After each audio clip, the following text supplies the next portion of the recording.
Hi, my name is Stephanie Muse. I'm a 4th grade teacher at the Learning Community in Central Falls and a mom of twins living in East Providence, and one of many Rhode Islanders who feels like they have not been heard regarding school opening plans.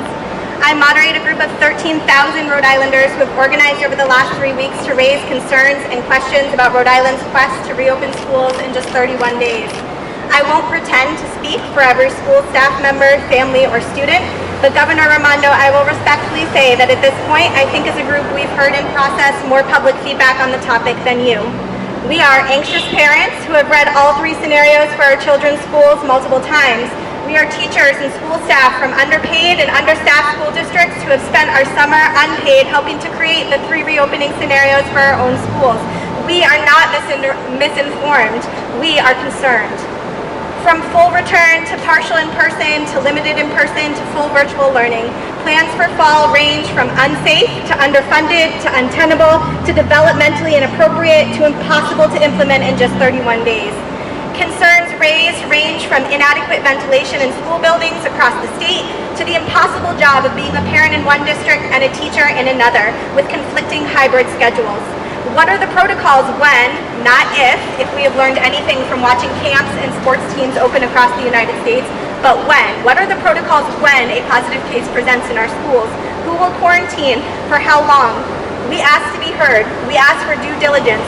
Before we send students and school staff back to school buildings, risking the health and safety of every single person in our communities, we insist there be walkthroughs of each building, each bus route. We want the reopening plans reviewed and signed off on by non-partisan experts in public health, mental health, and education and equity.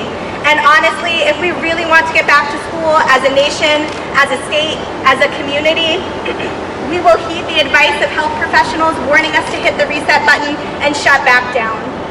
I agree with something you have said again and again, Governor. We need our children to return to school. Unfortunately, we have prioritized opening bars, beaches, and restaurants at the expense of being able to send our school children, as many other countries have, safely back to their classrooms in the fall. With our urban districts reporting over 20% infection rates and trending upward, serving over 40,000 students, and employing Rhode Islanders from across the state, we absolutely cannot return to school buildings in 31 days. No matter how we slice it, distance learning will be a part of Rhode Island school children's education during the 2020-2021 school year, either because the families who are able to will opt to keep their children home, or because children exposed or showing one of the multitude of symptoms will be asked to stay home for an as of yet to be determined period of time, or because we made the wrong decision and our numbers trend back to where they were in March, before stay-at-home orders were in place, throwing us back into emergency distance learning that was so largely a failure for many families, students, and teachers across the state in the spring. Governor Raimondo, I urge you to redirect our state's time and resources now into making high-speed internet and technology accessible to every single student in the state. I urge you to make the call now to keep school buildings closed on August 31st so that school communities can spend the next few weeks planning for distance learning. I urge you to act as proactively as you did in the spring to give our families and communities whatever they need to keep their students and families safe. Money, time, and power are all yours to lend to us in this unprecedented challenge for our state. Thank you.